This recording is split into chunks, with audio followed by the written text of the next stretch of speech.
For some, it's a place for penguins, seals, beautiful beaches and the scenic coastline. For others, it's the spiritual home of motorcycle racing in Australia. 4.45 kilometres of undulating twists and turns. This is the world-renowned Phillip Island Grand Prix circuit. As we ride into the penultimate round, spokes.com.au presents round 6 of the Motul Pirelli Australian Superbike Championship. Thank you very much for joining our coverage. Emma Francesco here with you, and we're very excited to be bringing you 3 big races for 3 completely different categories here today. Of course, the big one is Kawasaki Superbike, and last time out, it was another thrilling chapter in the battle for that championship. Mike Jones took one win, Wayne Maxwell took the other, and here is what the points look like coming into this round, round 6. Mike Jones in first position, only 11.5 points over Cru Halliday from the Yamaha racing team, and Bryan Staring is sitting in third position. But anything can happen in a day. Anything can happen at the island, boys. It is very windy down here, but at least the sun is shining. Hello, good afternoon to you both, Phil Harlem and Steve Martin. Thank you very much, Emma. Yeah, great to be here at the home of Australian motorcycling, Phillip Island. As you mentioned, it is round 6 of the 2019 championship. The spokes.com.au presented round at Phillip Island. 1 round to go after this, Steve Martin, but this is a magnificent circuit. All of the riders anywhere in the world love it, and you've ridden around here more times than many. Yeah, absolutely. It's 4.45 kilometres of magic, starting off with an over 200 kilometre turn 1, then into the Southern Loop Suzuki corner there, 120 k's, double apex down there.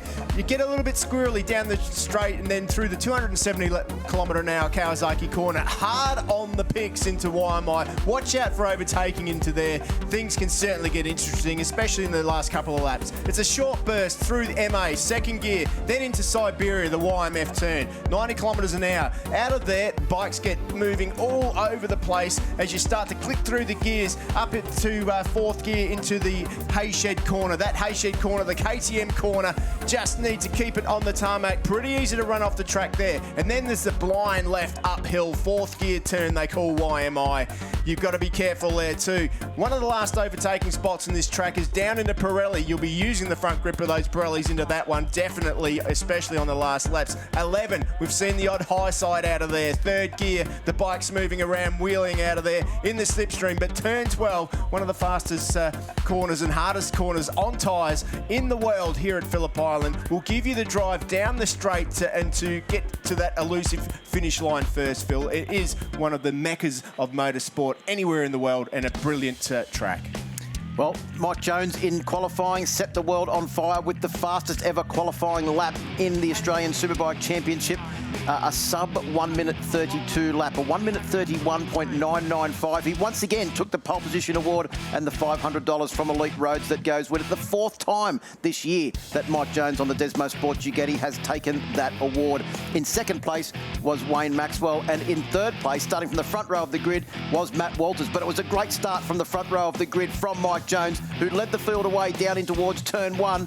But it wasn't long until Wayne Maxwell, who started on that front row of the grid, had made his way past and then pinned the ears back, Steve Martin, and just set sail. Yeah, absolutely. I think Mike Jones thought this is a great start, but then Wayne Maxwell came flying around the outside of him. And I'll tell you what, Maxwell was on the limit. Look at Matty Walters there, the privateer Kawasaki rider who qualified on the front row of the grid, doing a brilliant job mixing it up with the factory boys. But meanwhile, back out front, Maxwell was having a race of his own. By the end of the first lap, Wayne Maxwell had a 1-second lead over the rest of the field. Troy Herfoss was all over the back of Mike Jones on the Ducati. The Ducati is fast in a straight line. The Honda has a sweet handling chassis, and both of those riders were using the attributes of their motorcycles to try and keep themselves ahead of a marauding pack. Matt Walters, Cru Halliday, Daniel Falzon, Josh Waters, they were all in on the action in that freight train that was right behind our race leader, Wayne Maxwell. Yeah, keep an eye on Josh Waters at the back of the pack there on the number 20 machine, because he would make his way forward too. But Matty Walters, once again, what a brilliant job from him.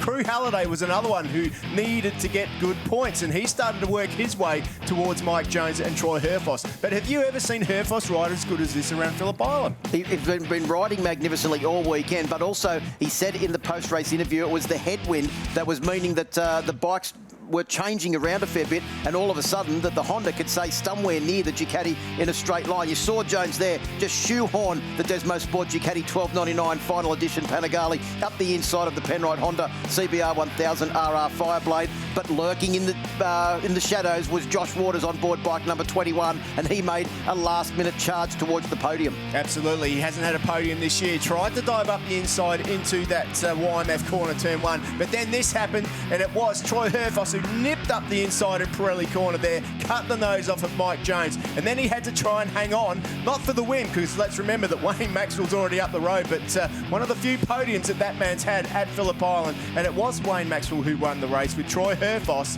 in second, but there goes Wayne over the line.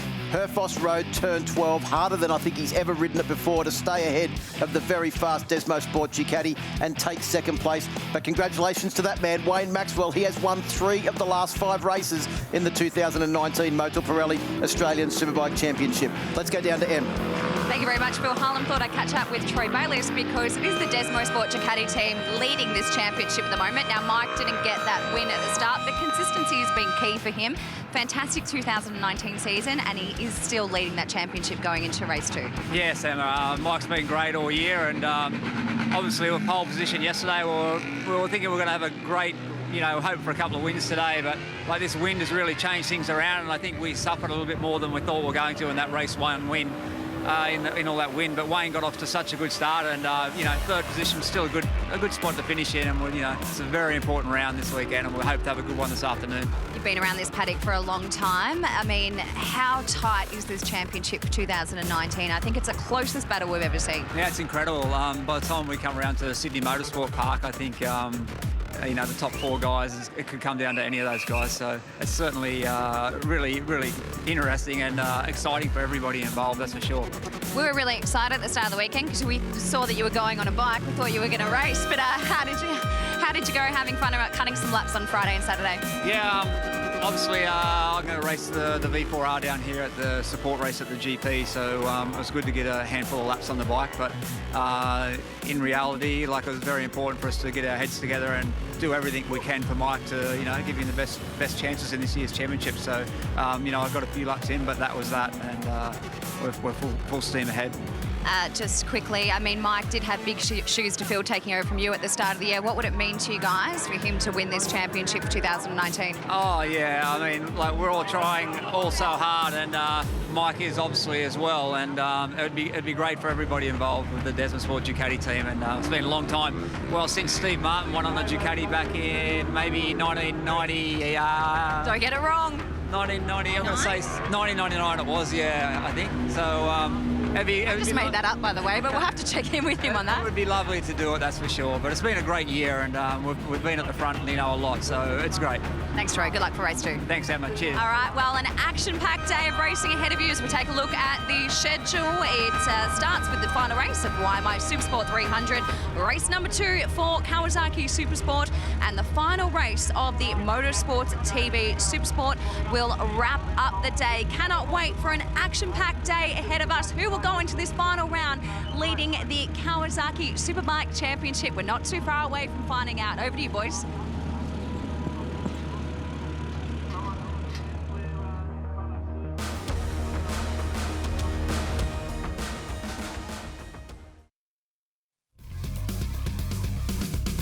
Welcome back to Phillip Island.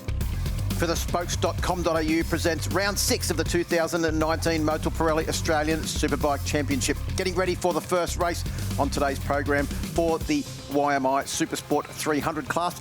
The riders are heading off on their final sighting and warm-up lap.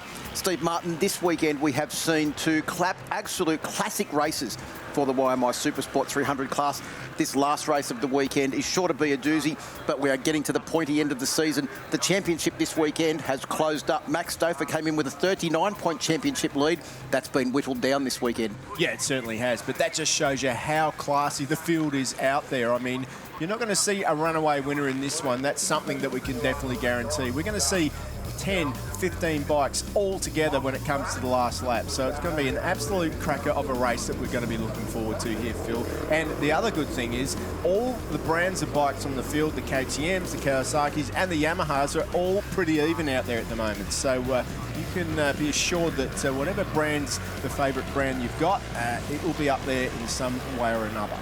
Max Stouffer now leads the championship by 24 points over Senna Agis, Hunter Ford in third place and Seth Crump in fourth. Seth Crump has made a big return to the front of the field, and he will start back there on the second row of the grid. But your pole position man is Lockie Taylor.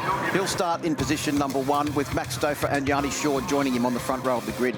John Littris is always a good front runner, will be up there. Senna Agis as well in the middle of row 2. Seth Crump, keep an eye on him. Hunter Ford, Laura Brown, who's been on fire all weekend, and Luke Johnson, who won the race earlier on this morning, will start from row 3. Of course, row 4 is Benny Baker. He's a winner. Brandon Demery, we know how fast he can be. And Reece Outred, boy, he's a youngster who's growing in stature all the time. The veteran Ben Burke on bike number 60 makes a welcome return to the championship out of position number 13, joined on row 5 by Peter Nerlich and Xylus Bunting. Matthew Rindell, Harry Parker and Jacob Hatch. We've heard of Jacob Hatch before on his Yamaha R321. So good to see a lot of the juniors making their way into this class. And Zach Pettendy is one of those. Grace Pooch and Steph James will start out of row 7 with Ryan Smith, John Quinn and Noel Mann on row 8. And of course, row 9 is Ryan Moscardini, Hunter Diplock and Craig White. And what a massive field of riders we've got here this weekend. Certainly have Lockie Taylor there on the front row of the grid. Championship leader by 24 points. Max Stouffer in second. And on the outside of the front row of the grid, Yanni Shaw, victor at the last round at Winton Motor Raceway. Getting ready for the final race of the weekend for the YMI Supersport 300 class.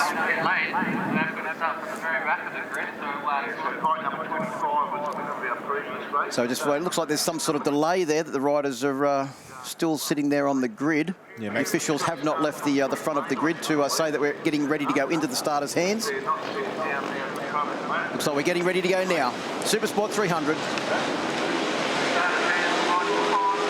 Supersport 300 is away. Good start from the second row of the grid. It looked like from Johnny Litris on board bike number 308 as they make their way down towards turn 1 for the first time. It is Max Stouffer that leads them.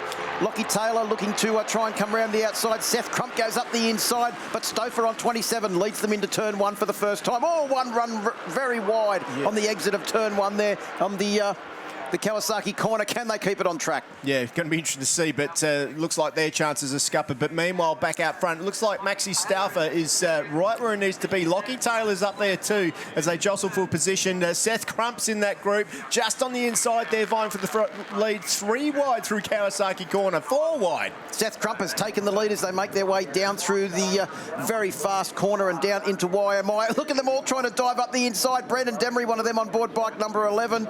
Around the outside, there goes Laura Brown on board bike number 355. Of course, the ex-lap record holder, Laura Brown, she's back in form and I wouldn't be surprised if she can contest for a podium here today. She really has found her mojo. It's come back. She's had a lot of injuries in her career, but I'll tell you what, she's still got that determination to win. As they drive up the hill through the Hayshed, the KTM corner, it looks like the KTM is on a charge. Seth Crump has taken back the lead. As they make their way towards the top of the hill now, Hunter Ford tries to come around the outside, and race 2 winner Luke Johnson, elbow on the deck, Steve Martin, as he comes across the top of YMI corner at Lukey Heights and takes up the running in second position ahead of Hunter Ford. Johnny Litris there in the middle of your screen. He just nipped up the inside there. Maxi Stouffer, who's pretty much run away with this racing at the start of the year, is not having it all his own way this weekend. So it is Crump on 57 that leads from Hunter Ford on 20. Then back in third place is Luke Johnson on board bike number 25. A stunning debut a couple of rounds ago on the ProWorks Kawasaki, and he has come into this round with a lot of confidence, especially confident after his race 2 win, his first ever in this class earlier on today. As they make their way underneath the Melbourne sign, it is Johnson that leads, but look at them all pull out of the slipstream as they make their way down towards Doohan corner, turn 1, and comes flying through there, the YMF corner this weekend, looking for the all-important entry into the long sweeping Suzuki corner turn 2. Saw Senna Agis up there. There's Hunter Ford, who just nips through into the lead at Suzuki corner now. Good mid-corner speed from him. You can see how big that front group is. What is there? 7, 8, 9 guys in that leading group at the moment, and not much of a gap back to another gaggle of riders. Well, as we mentioned yesterday afternoon's race, Steve Martin, Ben Baker finished in 11th position, 0.9 of a second behind the race lead. Race 2 this morning was no different, and the current race leader, Luke Johnson, was the man that took his first ever victory in the class in that race.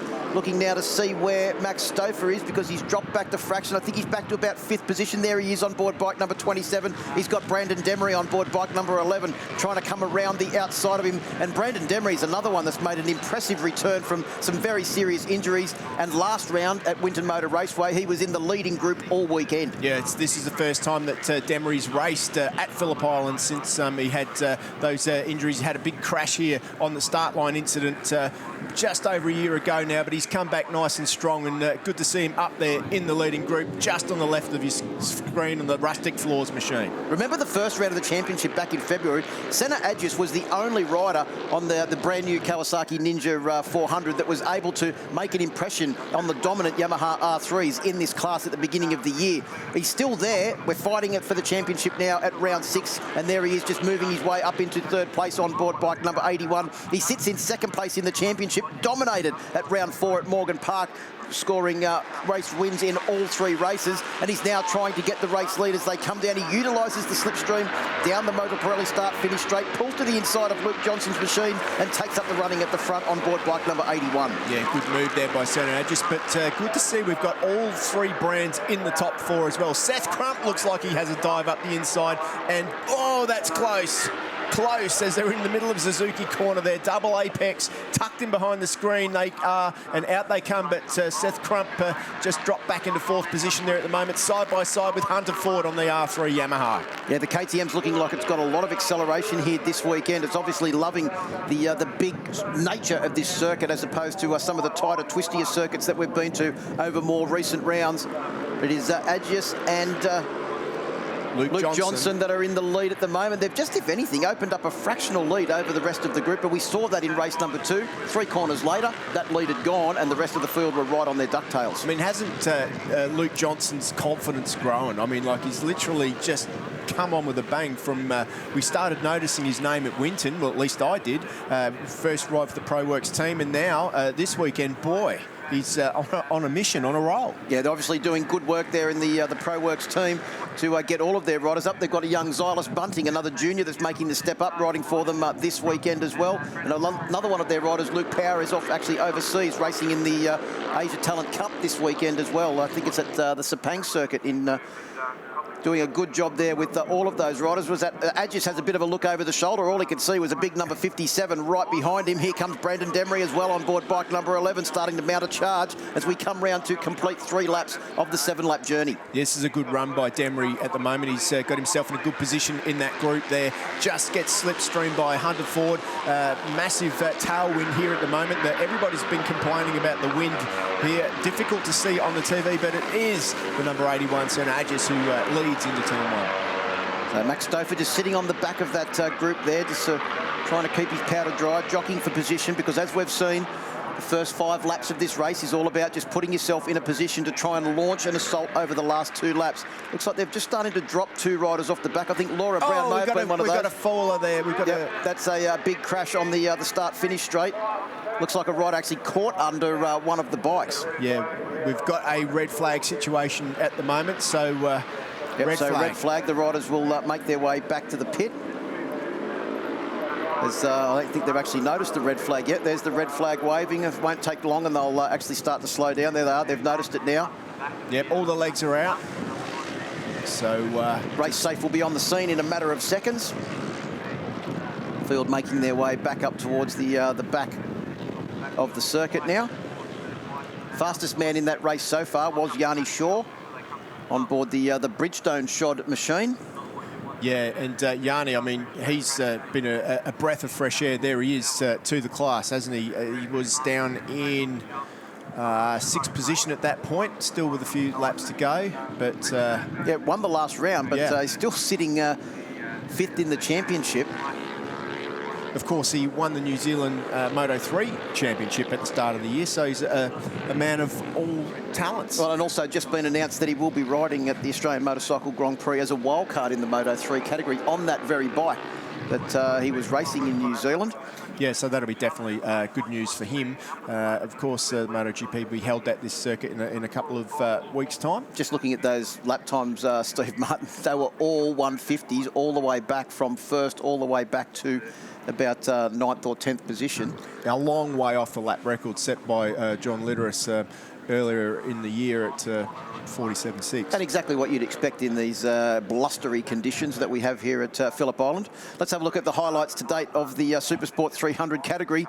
Lockie Taylor started from pole position, but it was Johnny Litteris that got a fantastic jump off the line on board bike number 308 as they made their way down towards turn 1. But Max Stouffer, that front row grid position, held him in good stead as they made their way down in towards the Kawasaki corner, turn 1 for the first time. And it was Stouffer that led, but a few of them going very wide. Yeah, certainly were. But meanwhile, back out front, it was the 151 Lockie Taylor with his beautifully prepared machine, who took the lead with Seth Crump on the outside there, trying to go round a gaggle of riders, 4 or 5 wide. There's Laura Brown as well in the Warwick Nolan team, doing the best job that she can. But Seth Crump trying to own the first lap. That was the way that he wanted it to stay. But I'll tell you what, it didn't last like that for long, because Luke Johnson shot through with Hunter Ford in second. Yeah, it never does in this class. You can get a rider, gets to the lead, gets a little bit of a gap, and then 3 corners later, that gap's been mowed down. The slipstream, so important here this weekend, especially with the blustery conditions, Steve Martin. As we mentioned, in these smaller classes, there are so many opportunities for slipstreams. You can see it there, Senna Adjus using the slipstream to go up the inside of Luke Johnson down into turn 1. Brandon Demery started to make his way forward too, passing 4 guys at once around the Kawasaki corner.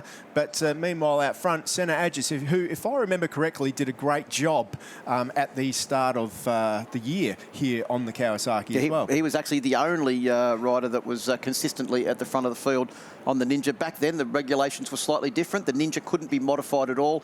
It had some reduced rev limit. As we've gone through the year, those technical regulations have been modified to try and keep the field as even as we possibly can. This weekend, some further changes with a few revs being taken off the Kawasaki Ninjas.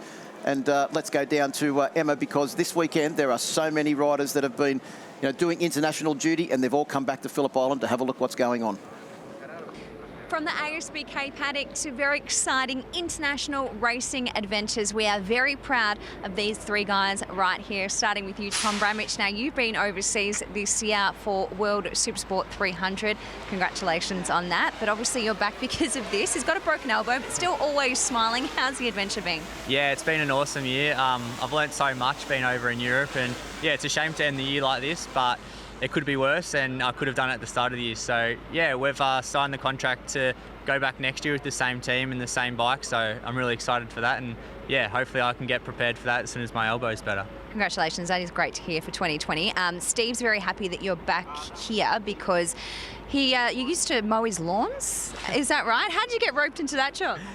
Oh, I don't know about that, but yeah, I've spent a fair bit of time with Steve, and yeah, he used to go down to the local place where I worked and buy a fair few things, so I think he's glad for the discounts. Thanks for coming down this weekend. Tom Taparis, always busy. Hockenheim, Assen, how was the experience?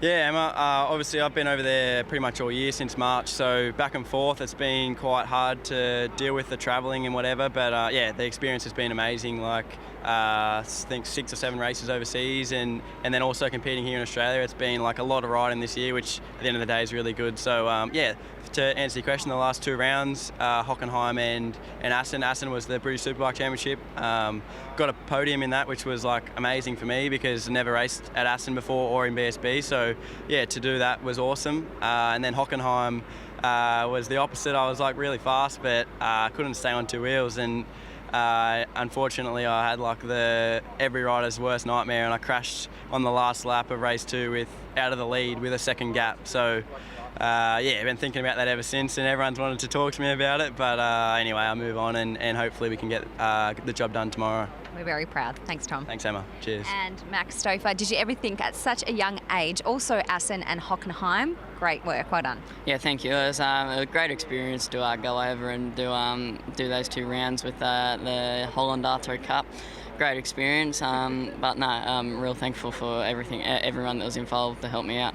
Thanks, Max, and good luck this weekend. Good luck to all these guys in their next adventure. We cannot wait to see what they do next. Right, thank you, Emma. Great to hear from the riders that have been over there doing great work overseas, Steve Martin.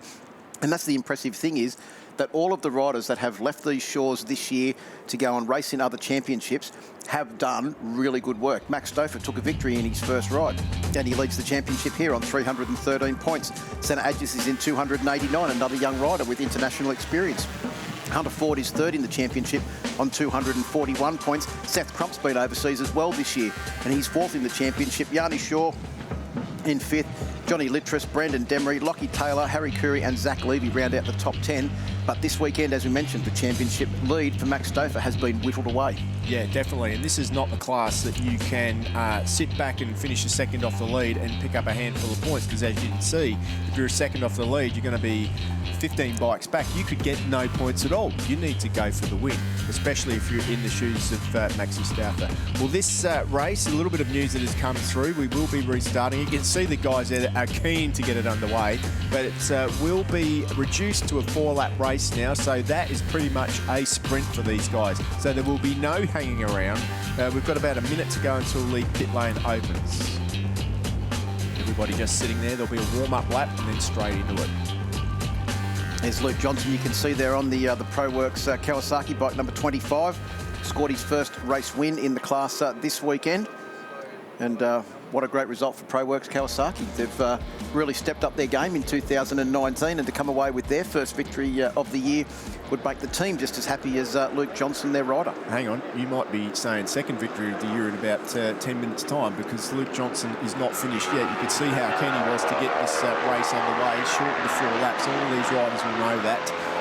They'll be looking to get a fair bit of heat into these tyres in this warm-up lap now as they head out and make their way to the start line. So that's 2 laps of jockeying and 2 laps of frantic action. Oh, I just reckon we're going to have 4 laps of frantic action. Down to the pits, Emma's with Jamie Stouffer, 4-time Australian champion. Great to see you watching on. Max has done a stellar job. Obviously never nice to see an accident and a restart like this, though. Yeah, it's not good. I hope the guy's all right. It looked quite nasty, but hopefully there's not going to be another one, because they've had them sitting on the grid with no tyre warmers. To me, the rule should be you go back, put your tyre warmers on, and you know, because being a rider myself, I know that going out there and going hell for leather for 4 laps on cold tyres has never ended well whenever I've seen it. So I think there needs to be a few rule amendments there. Thanks for the chat. Good luck for your race later. Thank you. Hey, great to hear Jamie Stouffer's thoughts there, and also great to see Jamie Stouffer back in those leathers. They're the leathers that he actually rode at Suzuka, I think, about 4 years ago. Yeah, absolutely. He's, of course, we'll see him later on today in the Superbike class, riding one of those beautiful V4 Panigales. Yeah, the bike built and prepared by Craig McMartin up in Sydney. Craig McMartin, a long-time Ducati man, and great to see him debuting the brand new V4R here this weekend, and probably no better rider to have developing a brand new bike than the multiple Australian champion Jamie Stouffer. Absolutely. Good to see father and son combination racing in the same weekend and the same day as well. Yeah, they would have worked out some way to have bragging rights brought into the whole occasion too. Well, I'm sure. It could be a long trip home for one of them, depending on how the other one goes this weekend. So riders now coming round to take up their positions on the grid. You can see Sam Phillips there with his red flag at the front of the grid to halt the riders' progress and make sure they take up their grid positions. The race safe vehicle there in the background, Steve Martin, they've done a great job this weekend, not only attending to injured riders, but also sports medicine, the whole thing that Race Safe do every weekend at an ASBK meeting. But MA calendar events, there is plenty coming up. The Australian Supercross Championship Round 1 on the 12th of October from Brisbane Entertainment Centre. The Australian Trials Championship 12th to the 13th of October from Mount Joy in Tasmania. And the Australian Supercross Championship Round 2, the 19th of October from Gilman Speedway in South Australia. For more details, ma.org.au.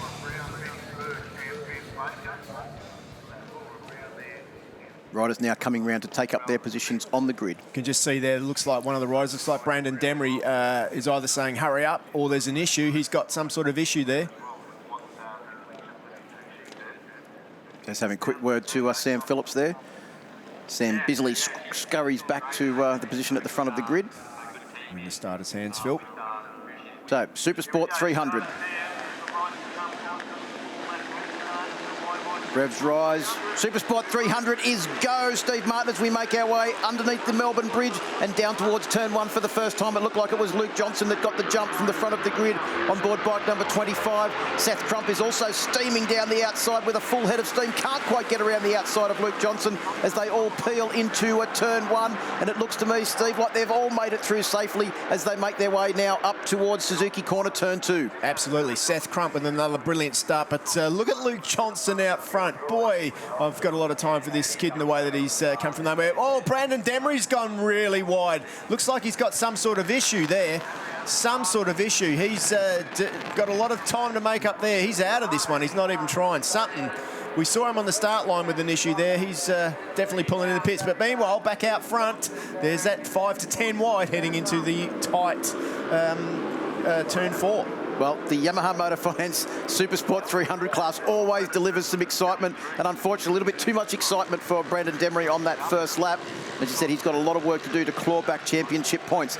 But at the moment, everyone's trying to claw back our race leader, and that is Luke Johnson, who's got, by this class standards, a massive lead over Seth Crump. And then coming up right behind him is Hunter Ford on board bike number 20. Then it's Senna Adjus on 81 and Yanni Shaw on 333. You could just see at Suzuki Corner turn 2, he was determined. He already had a bit more corner speed. He was on a bit of a roll, was the number 25. But everyone's just closing up nice now. Max Stauffer up the inside. How smooth was Max Stauffer then as he just came around the outside of Yanni Shaw and up the inside, positioned the motorcycle perfectly on the run down into turn 10. That's a move that his father, Jamie Stauffer, would be very proud of. Well, you mentioned that he didn't want that championship lead to be whittled away anymore, so he's got to do the best job he can now to try and make his way forward to maintain that lead in this class. Well, what Max Stauffer probably needs to concentrate on at the moment is just finishing ahead of Senna Adjus, because that's the man that's closest to him in the championship points at the moment. As they make their way down the straight, it is Luke Johnson that leads. Here comes Adjus up the inside. Can't get up the inside of Seth Crump, who just rolls it in, using no brakes at all, down in towards turn 1 on that occasion, through the Yamaha Motor Finance corner, and now through the Suzuki corner. As you pointed out before, Steve Martin, it's a big double apex corner, and these bikes seem to be on their side for so long through turn 2. Yep, and they go down. That's Kawasaki straight into turn 3. Brilliant slipstreaming opportunity here, but once again it's into that really tight turn 4 just after the YMI little straight here, where Luke Johnson maintains that lead and Senna Adjus nips up the inside of Hunter Ford. Let's have a look where our championship contenders are. Max Stauffer is back in 6th position. Third place in the championship. Hunter Ford is up there into 3rd place behind Senna Adjus, who's in 2nd place. At the moment, they're still, once again, like last lap at this position on the circuit, they're all trying to take back the lead that's been whittled away or taken out by Luke Johnson on board bike number 25. Just having a look to see who that is on a charge. Is that Benny Burke on board bike number 60? He's been getting faster and faster every time he goes out on the BC Performance Kawasaki Ninja 400, making his way up into the lead group as well. Well, watch out for the very experienced rider from Western New South Wales. Well, Benny Burke, he is probably one of the oldest guys out there. I think the only rider that would be older than him would be Greg Farrell. Yeah, absolutely. So, of course, he's being older means he's experienced. He has raced in the Superbike class before, and that just shows you how tough this little 300 class is. I'm actually trying to think of a class that Ben Burke hasn't raced in over the many years that he's been riding motorcycles. He's also another rider that's been overseas, raced in BSB, very nearly won the British Superstock Championship many moons ago, did Ben Burke, as the riders now fly underneath the Melbourne Bridge and down into turn 1. Again, it is Senna Adjus that takes up the running at the front on board bike number 81. Johnson relegated to 2nd. The one consistent, though, Steve Martin, is that Seth Crump is always there or thereabouts and looking to try and launch another attack and take another podium this weekend, just like he did in race 1 yesterday afternoon. And do not count out Hunter Ford. We just saw him have a big look up the inside there into the Suzuki corner. Couldn't pull it off, but he is so strong into the corners. And with this race being shortened, I tell you what, he will have to start making dive bombs very shortly. Watch out, Yanni Shaw comes up the inside as well. You can see him going there, and he goes from 3rd place up into the lead. Yanni Shaw, what a move on the brakes, down into the turn 4 area. That's YMI corner this weekend, and he's run a fraction wide, I think, and Seth Crump has come back, took the lead momentarily through MA corner turn 5, but as they come out of Siberia now, it is once again Yanni Shaw on board the 333 machine that leads from Seth Crump and Hunter Ford. I don't like correcting you, Phil, but he didn't come from 3rd place. He came from 5th through to 1st. That was a long way back, that's for sure. But I don't think it's going to stay that way very long, because we've got 4 or 5 or 6 or 7, I can't even count that many wide as they head over the top of the hill into Pirelli corner. Yanni Shaw's got the perfect line, but it is Seth Crump who leads. He's already had a podium here this weekend, but that was a 3rd place. Do you reckon he's going to be happy with another 3rd, or do you reckon he wants a win? I reckon he wants a win. He's going to get the last lap board as they come round onto the Motul Pirelli start-finish straight on this occasion. But look who's positioned himself perfectly for the run through Yamaha Rev's hard corner. It is Hunter Ford, on-board bike number 20. He'll be able to use the slipstream. He pulls to the inside, doesn't use the slipstream at all as they make their way down the straight now. He may be looking for some shelter next to the concrete wall there, next to the pitch, to try and stay out of the wind. And he's been swamped, has Hunter Ford, one of the bigger riders in the field. He's gone from the lead back to about 5th position as they start this last lap, Steve Martin. 4.45 kilometres of absolute mayhem. And it's worked out well for Seth Crump. Seth Crump's out front, but just drops back to 3rd. Hunter Ford dives up the inside there. Didn't quite see who that was in front. Is that Luke Johnson back out in front? Well, we got a faller in the background there. Someone's come off in the middle of the Suzuki corner. They're up and okay. One of the Kawasaki's, that I think could that might be Benny Burke. Yeah. Well, yeah, either, is that Centre Agis? That's, there's no green bike at the back of that field. Okay. There's Centre Agis there on board bike number 81. I think you'll find that is Ben Burke on board bike number 60 that's crashed out. Yep. He's best ride of the weekend so far, but it's Yanni Shaw that leads as they come on the exit of turn 4, down through MA corner, turn 5, and now they're at Siberia, the YMF corner, and it is Yanni Shaw on 333 that leads from Hunter Ford. Then it's Centre Agis and, Luke Johnson, then Centre Agis. Seth Crump back to 5th position. He could have played his cards perfectly, Seth Crump. He's in great position to launch an attack as they come up towards the top of the hay shed now. Yeah, Seth Crump's only got one issue, and that's the 4 people in front of him at the moment, but he's just dispersed of 3 of them. He's moved up into 2nd place around the outside of Hunter Ford. Hard to do. He's been knocked back to the back of that group. Will he take the dive down the inside? Centre Agis has gone deep, but it is Yanni Shaw who runs in and chops the nose off of the guys behind, and he's holding a good line. This could be a repeat of race number 1 yesterday afternoon, where Yanni Shaw led them through turn 12 and Centre Agis used the slipstream to perfection, got the run through turn 12. In fact, he's gone earlier. He's gone around the outside of Yanni Shaw on the entry to turn 12. Shaw pulls to the inside and takes back the lead as they come out of the corner. It is going to be Slipstream City now as they try and make their way to the line. Shaw's been swamped. I think Agis has got the lead. Here comes Luke Johnson as well. Seth Crump. Oh, it is so close as they go across the line. There was 5 bikes within absolutely nothing, Steve Martin, and I don't even think they know who's taken the win in that class. Well, according to our timing screens, it's Luke Johnson. That'd make 2 in a row for him, wouldn't it?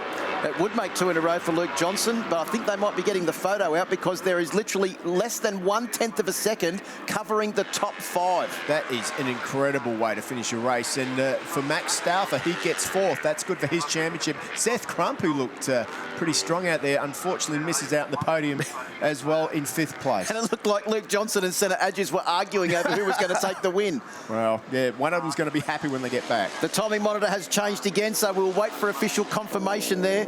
But the one thing we can confirm is that there was literally 1/10 of a second between the top 5 as they came across the line. Seth Crump, it looks like at the moment, is being credited with 5th position, 0.099 off the race win. Yeah, Demery got back out there as well, so whatever his issue was, at least he managed to get a few laps in and under his belt. He got some points. He finished in 11th position, but that runoff he had out of the Suzuki corner didn't help his cause too much. No surprise to see that on our timing monitor has just flashed up that the race finish is subject to video review.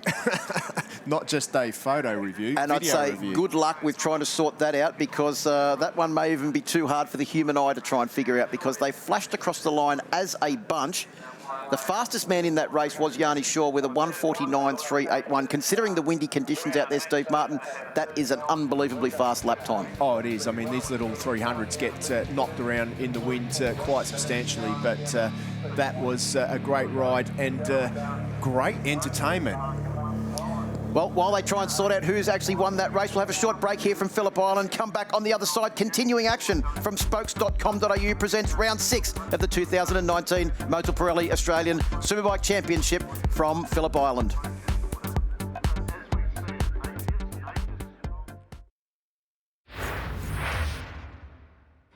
It is round 6 of the Motul Pirelli Australian Superbike Championship. Welcome back to the Phillip Island Grand Prix circuit. We just had the final race for Supersport 300. This guy right here with the cool sunnies still on finished in 3rd position. Another podium for you. Well done. Yeah, thanks. It was really cool ride. Look, it was tough. Those guys were crazy, and with the red flag, you know, we kind of planned the race off race 1 start, but race 2 start was crazy. We were sprinting for the line. I knew I had to lead the last lap to have any real chance, but yeah, unfortunately pipped me just before the end again. But hey, look, we're happy to be here again. Thanks, Yanni. And in 2nd position, 2 podiums. Luke Johnston, congratulations. Well done, great racing. Yeah, thanks. It was a full-on race. I actually got tapped down the straight. But congratulations to Yanni and Santa for getting 1st. It was a good weekend, considering my 2 podiums. Yeah, I'd like to thank ProWorks, Rob from Wellsprung, Moto Garage, the Grinning Dingo, and Motul. Thanks, Luke. Well done. And in 1st position, your winner, Senna Aegis. Congratulations. Thanks, Emma. Yeah, it was a good race. I had a few dramas on the last lap. I dropped back a bit, but I knew it was close between me and Luke, and photo finish, so that's pretty fun. And yeah, glad to take the overall win. Great work. Give him a round of applause. And ladies and gentlemen, keep that round of applause going for Laura Brown, getting presented by Lee with this beautiful AGV helmet for being the fastest female for the weekend. Well done.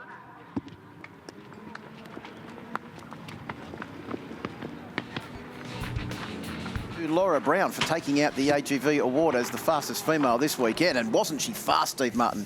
Incredibly fast all weekend. Now, this year in the Australian Superbike Championship, it has been a watershed year. There has been so many ups and downs with all of the riders. Steve Martin took a look back to find out what has happened this year in the championship. What is the lay of the land?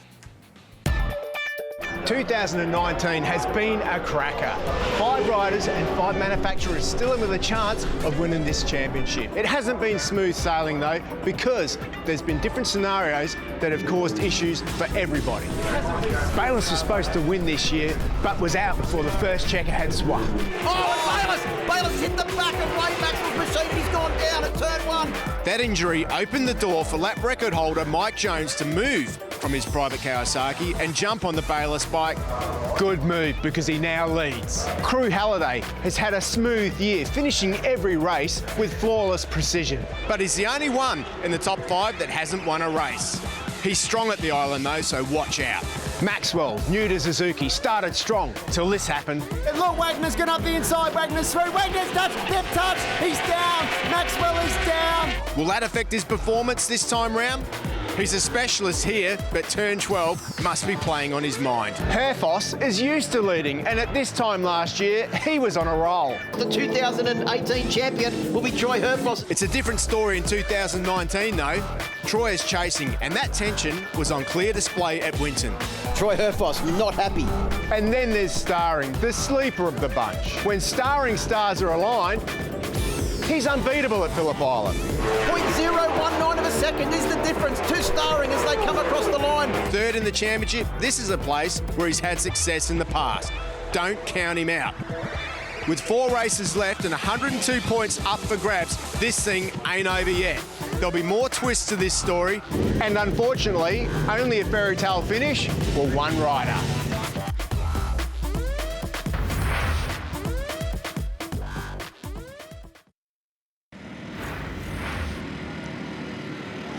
It is the penultimate round of the Motul Pirelli Australian Superbike Championship. We are at sunny Phillip Island, and we're just about to go racing for Kawasaki Superbike race number 2, their final race for the weekend. But in the meantime, it's this guy right behind me, Wayne Maxwell, who took a bit of a trip around this beautiful track with Steve Martin.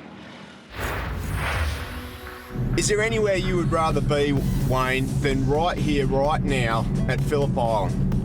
Yeah, in the driver's seat with you. I'm not sure what I'm in for here, Steve. Phillip Island is one of the greatest circuits in the world. I mean, I know that you've ridden at a lot of circuits, but it must be one of your favourites. Yeah, there's nothing better than I reckon rolling out of here, qualifying 2, 5 minutes to go, soft tyre, and when you got grip, it's an amazing place.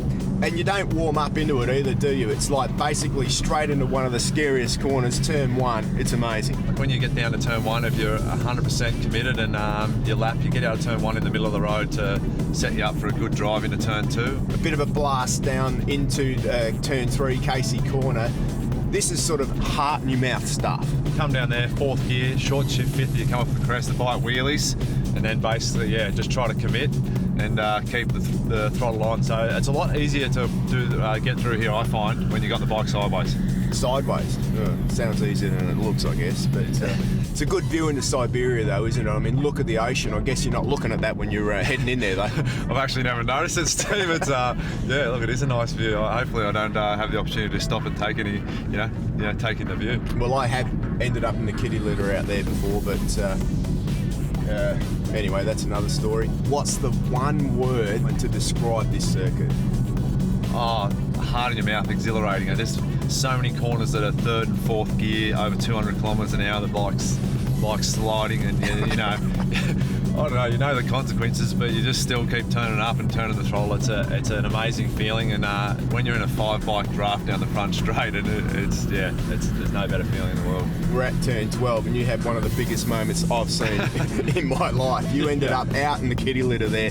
That was a big one. I ended up smashing my elbow on the curb here as I was sliding backwards a little lip there. So that's racing motorbikes. It's really put us on the back foot for the year to not finish one of the races at the first round. It's been quite difficult, but the last couple of rounds have been positive. There's 100 points left this year, and the truth is, you need 4 race wins if you've got any chance of winning this championship. Can you pull it off? Well, Steve, there's 102. There's 2 pole positions. I need every point I can get, mate. All right, well, that extra 2, you only need to win by... Actually, you only need to win by 0.5. Yeah, you only need to win by countback. Absolutely. Yeah. So, look, it's going to try to... That's the challenge, to win races. If you win races, everything's easy.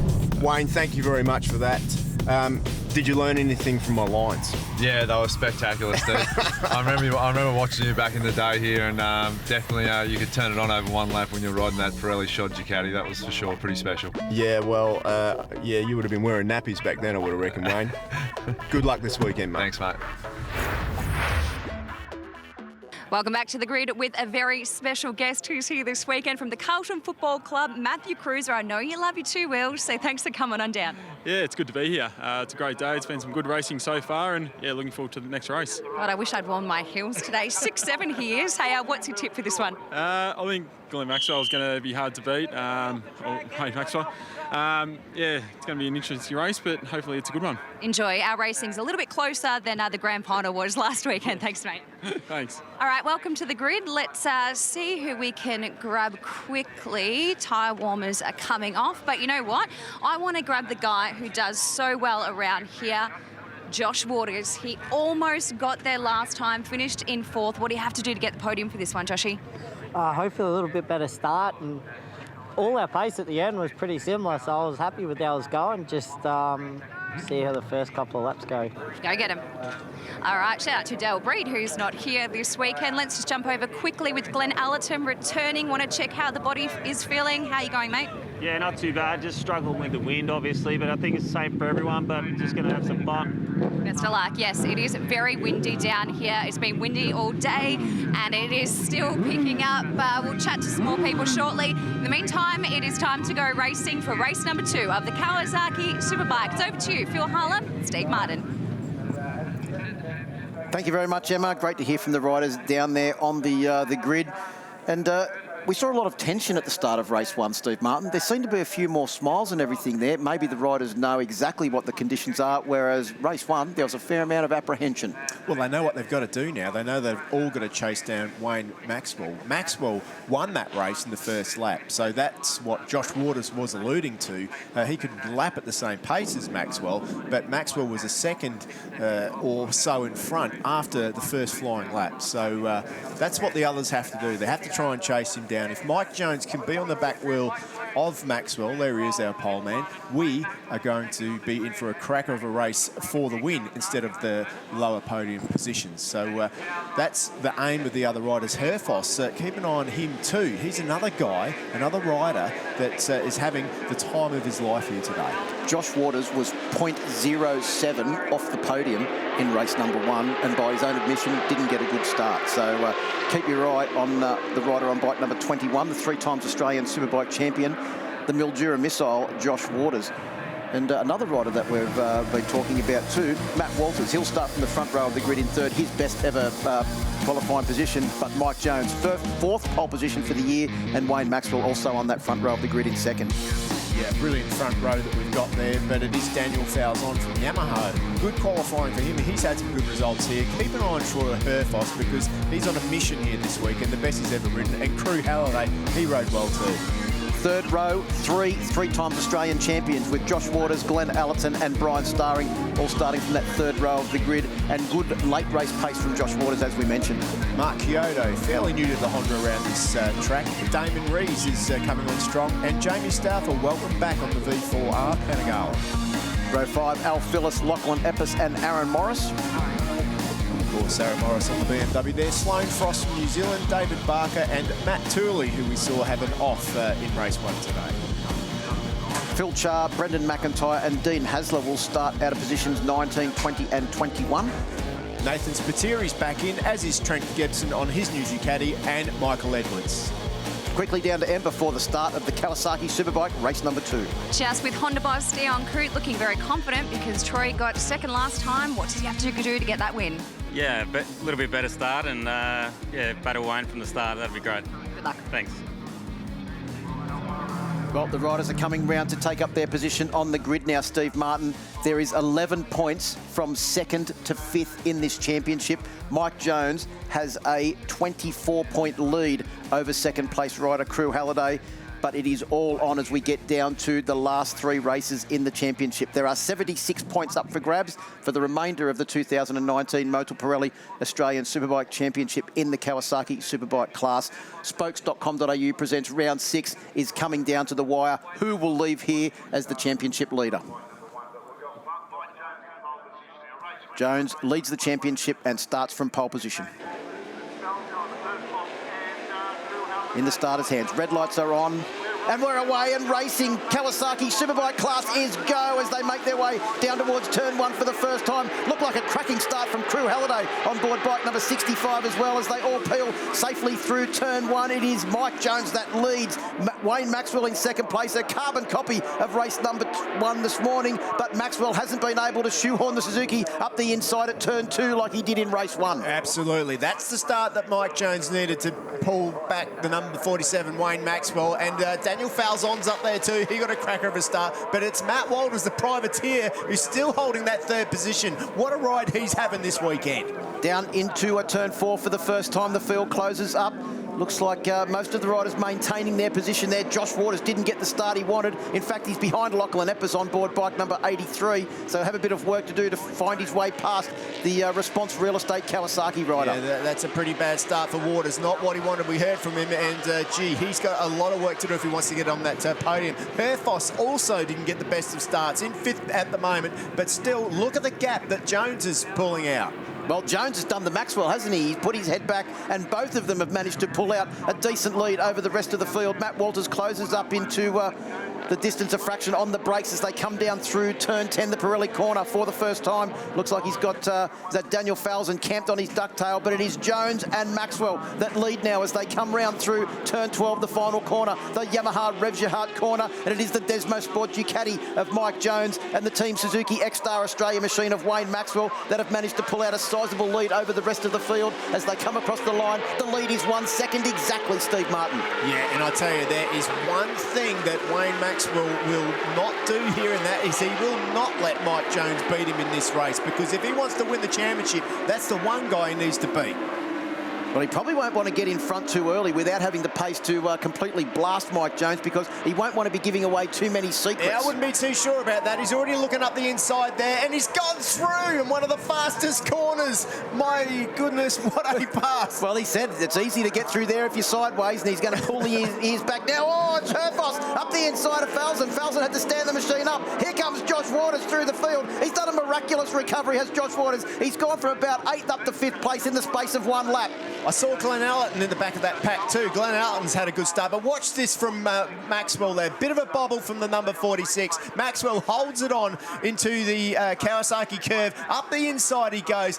Jonesy has to back out of it, and it's Wayne Maxwell out front at the moment. He's already got a couple of bike lengths lead. Well, the Suzuki GSX-R 1000R looked like it was an absolute rails as he made his way through turn 3 on that occasion. Herfoss is up to third place as well. Halliday! As Halliday's gone down, bike number 65, second place in the championship, is out of the race. He'll have to try and get the Yamaha YZF R1M up. The handlebar's broken, Steve Martin. He's gone. He's not going anywhere. He's gone. He's out of this. That's a big blow to his championship.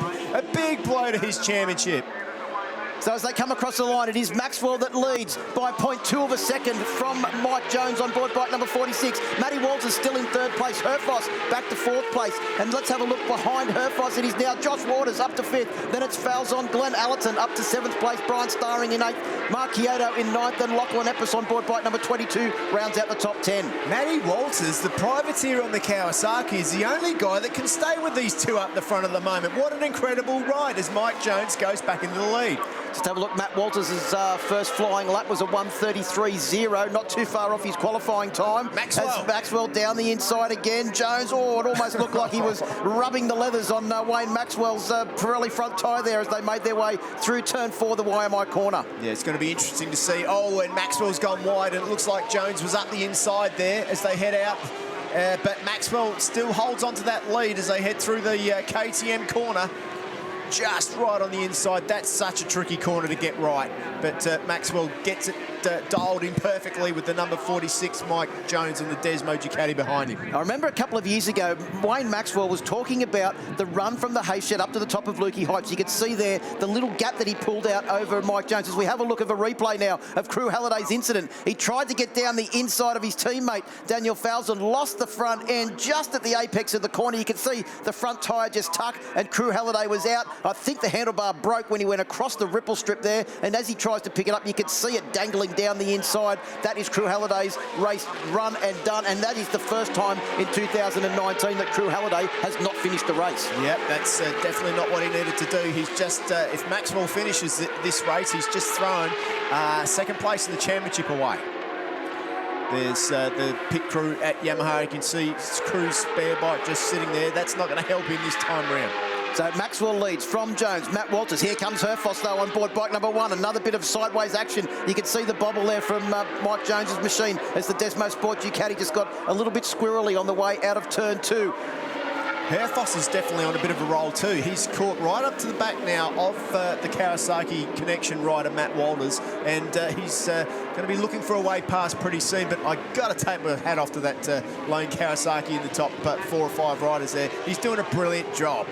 Has been doing a brilliant job all weekend, has Matt Walters, but Troy Herfoss has also been doing a brilliant job. In fact, he's been doing the best job in this class because he set the fastest lap of the race, a 1:32.698.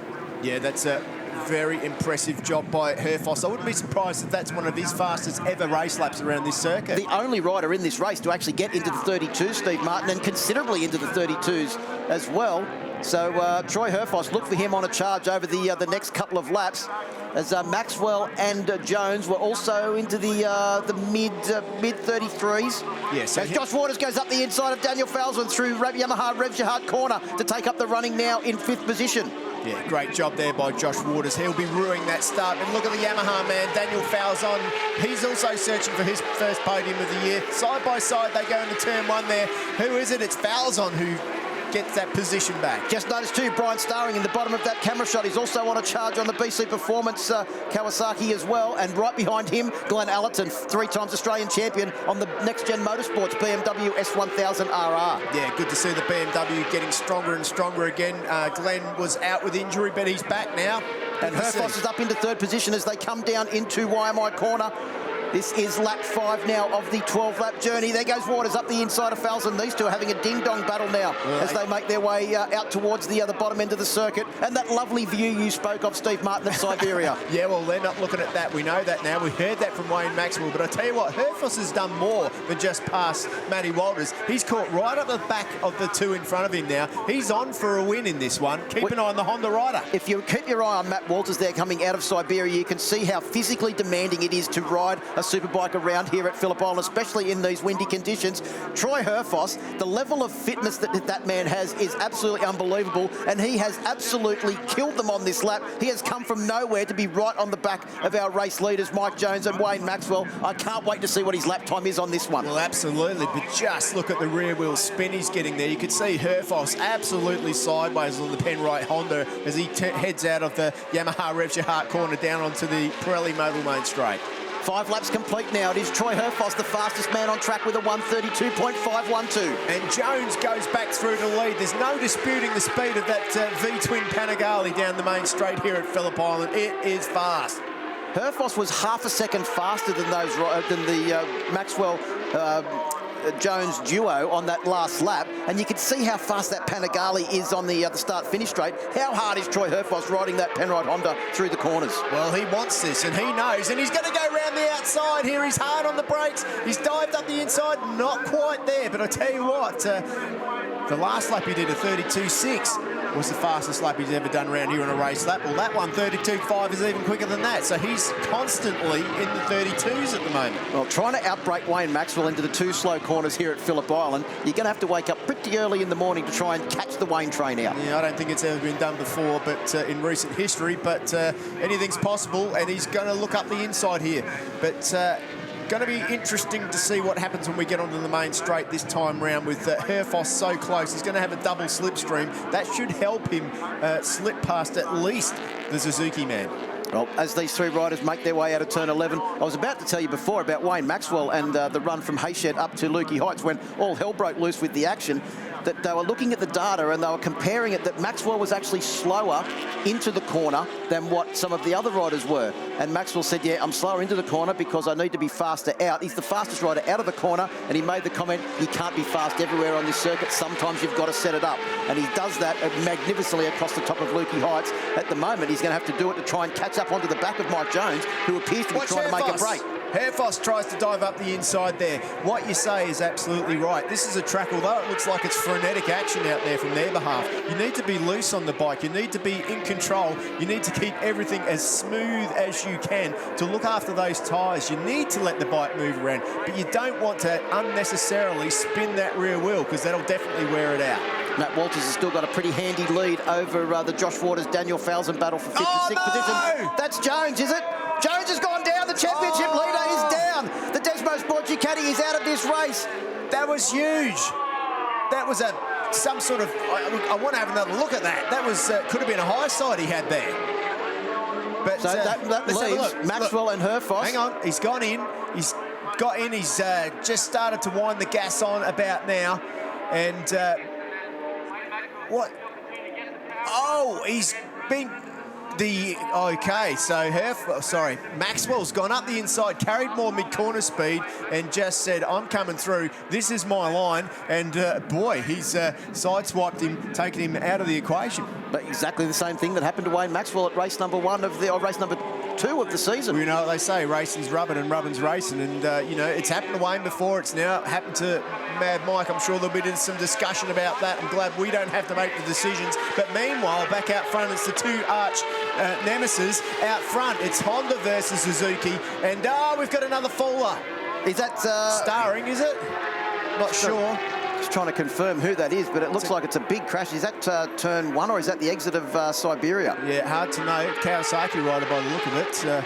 So we'll bring you the... Looks like Staring has dropped way down the timesheet, so it could in fact be Bryan Staring. So this could be a turning point in the championship, Steve Martin. But 2 of the top 6 runners have not finished. 3 of the top 6 runners have not finished this race. The championship has been thrown up into the air.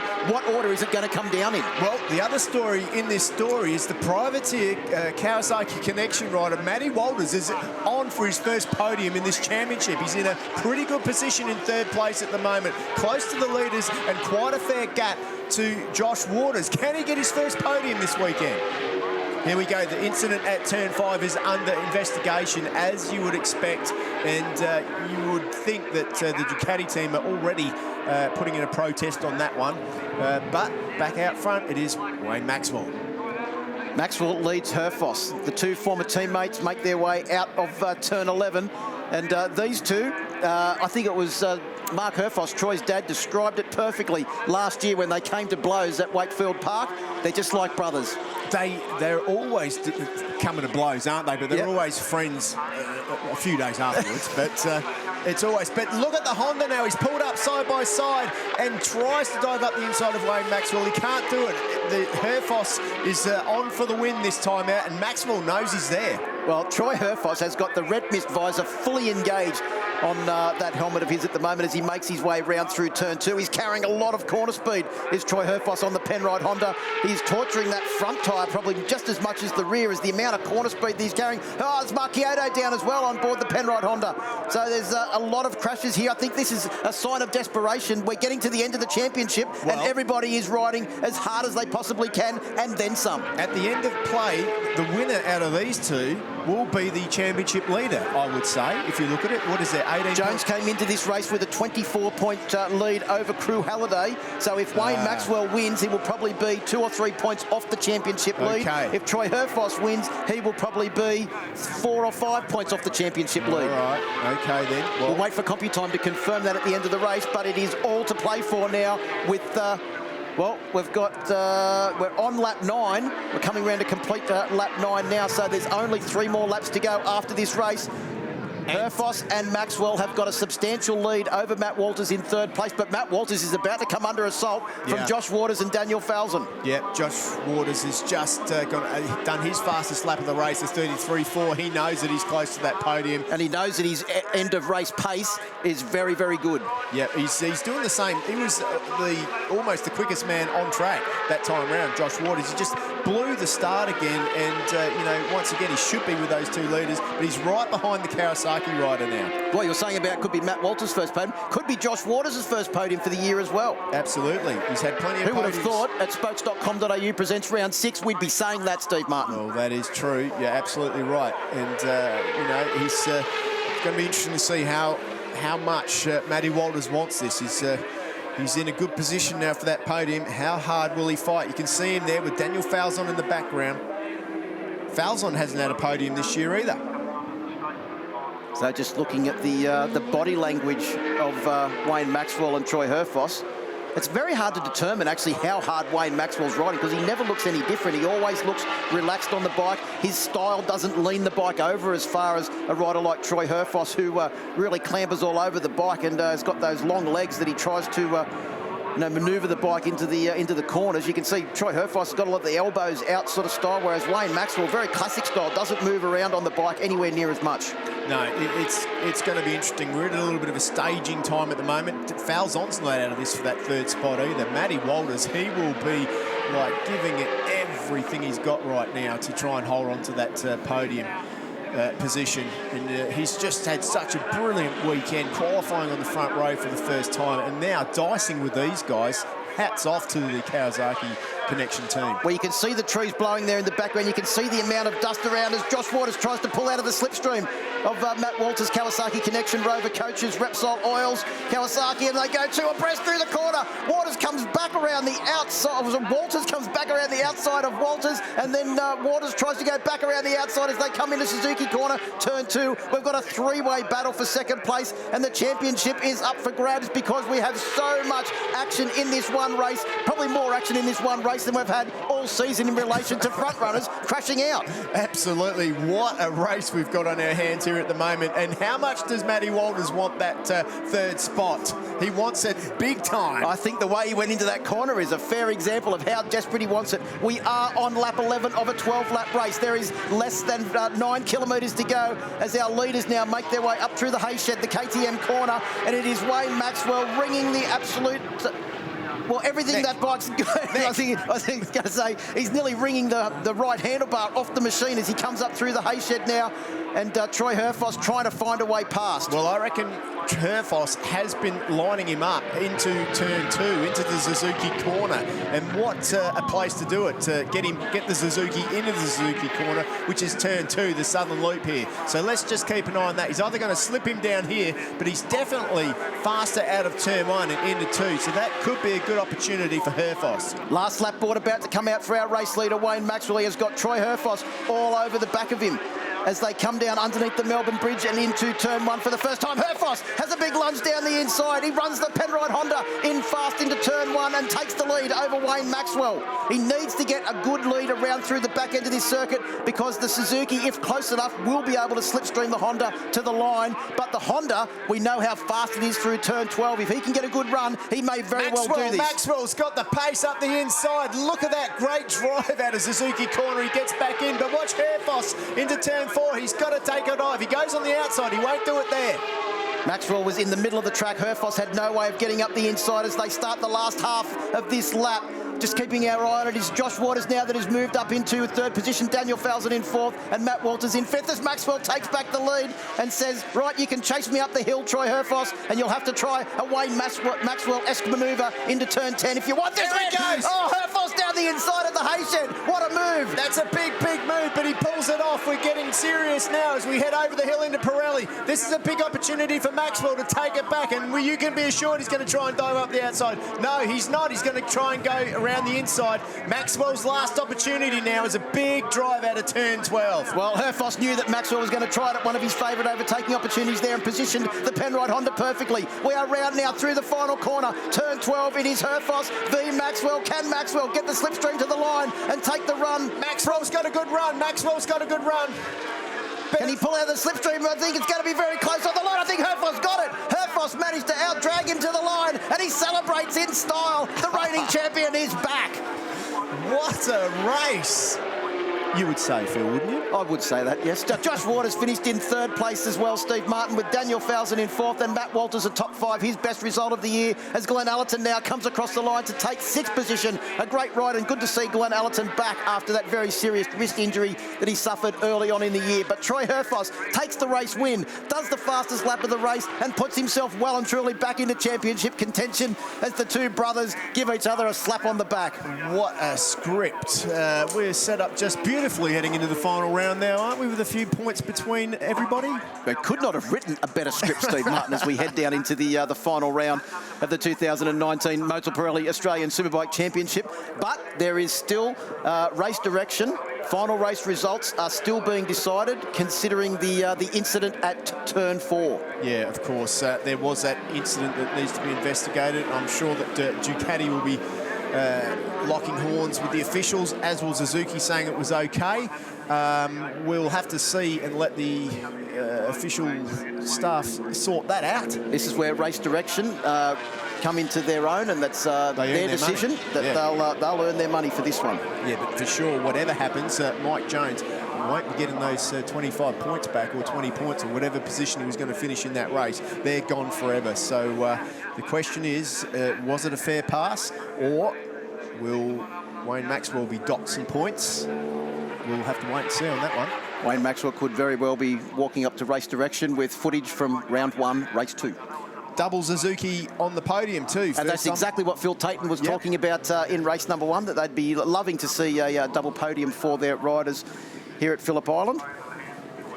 And Josh Waters, I think he's just announced that he's back in action as well, too, as we get down to the pointy end of the season. Well, race 1 highlights. Have we got half an hour, Steve Martin? Because there were so many highlights in this race. It was a great start from pole position for Mike Jones, who led them down into turn 1 for the first time. And unlike race number 1 earlier on this morning, Wayne Maxwell was not able to get past the rapid Desmo Sport Ducati at turn 2 and pull away to win the race. Yeah, absolutely. It was a great start by Mark Jones, and he managed to hold off on number 47 too. But look at Matt Walters on the Kawasaki Connection machine there, the privateer bike just sticking there in the background. But then this happened. You said it was impossible, but Wayne Maxwell wasn't listening to you. Straight up the inside there, and Maxwell takes the lead. Mike Jones relegated to 2nd. This was the first incident. Cru Halliday lost the front end at turn 10, the Pirelli corner, and unfortunately the man that was 2nd place in the championship coming into this race was out of the equation, as Mike Jones, the championship leader, was holding off Wayne Maxwell. Meanwhile, it was business back out front. Jonesy thought he had everything covered,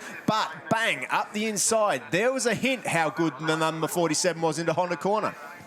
Josh Waters up the inside of Daniel Falzon to start his march forward in the field as well, exactly the same as he did in race number 1. But the man on a charge at this point in time was Troy Herfoss, the reigning champion on bike number 1, the Penrite Honda CBR 1000 Fireblade. Yeah, I have not seen him ride so fast, but look at the number 47 now. Drives up the inside, gets a great drive there, sticks in the slipstream. But once again, this is the corner where all the action was. And Wayne Maxwell got on the gas and bang, collision. And, of course, that incident there is the one that is under investigation. Which left Herfoss and Maxwell to fight out the race win.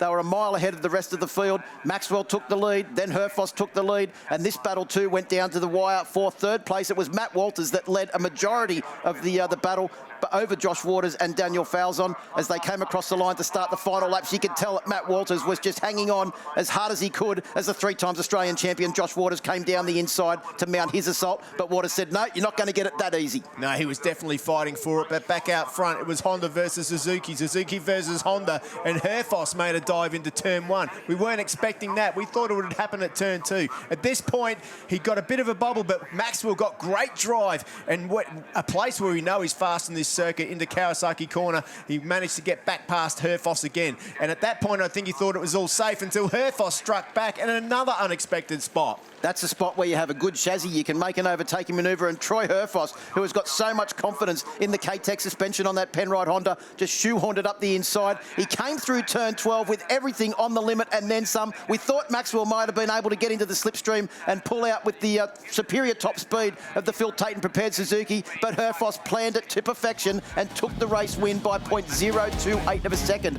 over Wayne Maxwell.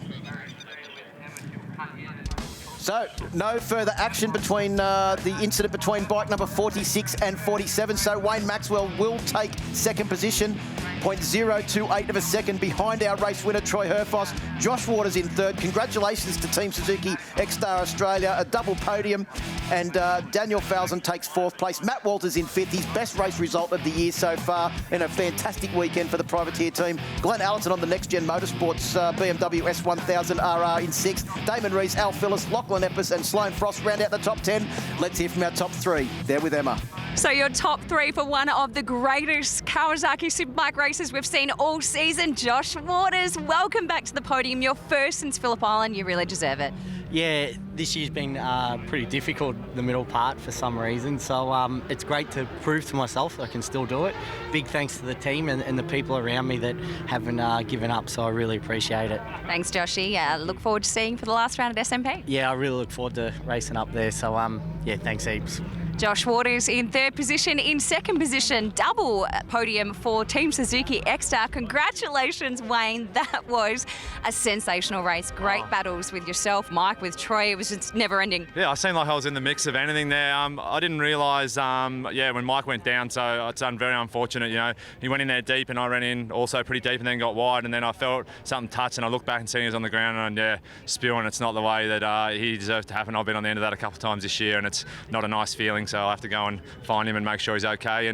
But the rest of the race, Troy rode awesome, and I just didn't quite have enough in the last lap to respond. He caught me out of surprise a little bit, and happy with second. Happy we're really in this championship now, and looking forward to Sydney. Great job this weekend. Well done. Thank you. And in first position, Troy Herfoss. Okay, so I've been doing my calculations, and you are now leading the championship by 4 points. Well done. Thank you.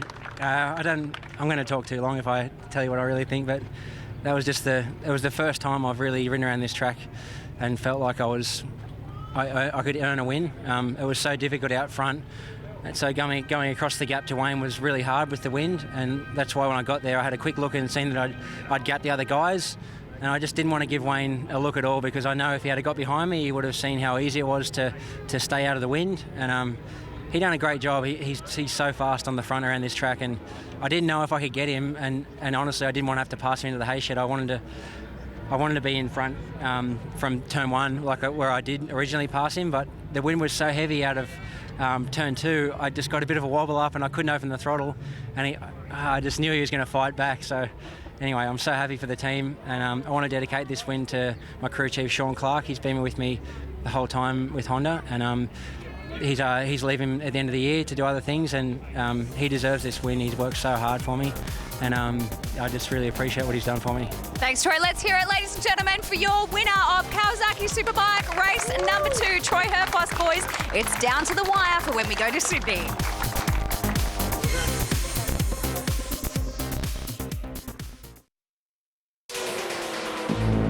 It's the Motorsports TV Supersport Plus, and to say that the racing is exciting is an understatement. The racing is always epic. Plenty of young talent in the lane too, including these guys right here, Nick Limington, Ollie Bayliss, Brock Pearson, fighting for that second and third position in the championship. First question to you boys, who's going to land second? Of course, me. That'll be me. Yeah, no, me.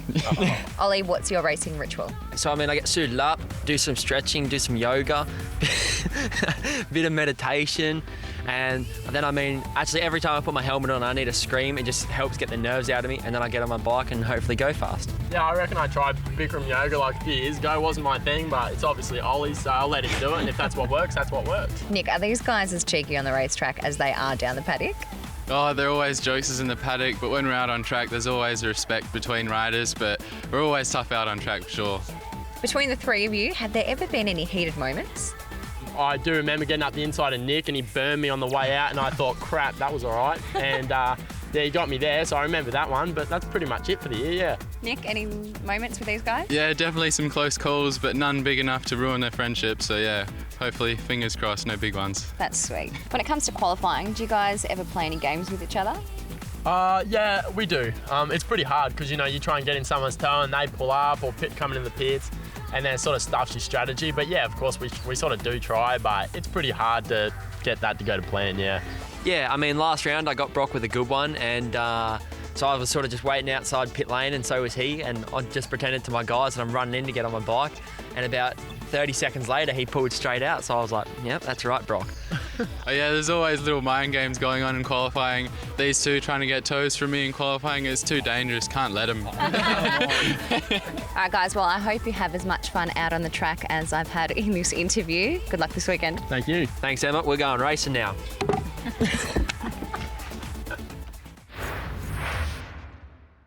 As you can see there, 3 minutes to go until the start of Motorsports TV Supersport, the final race on today's program.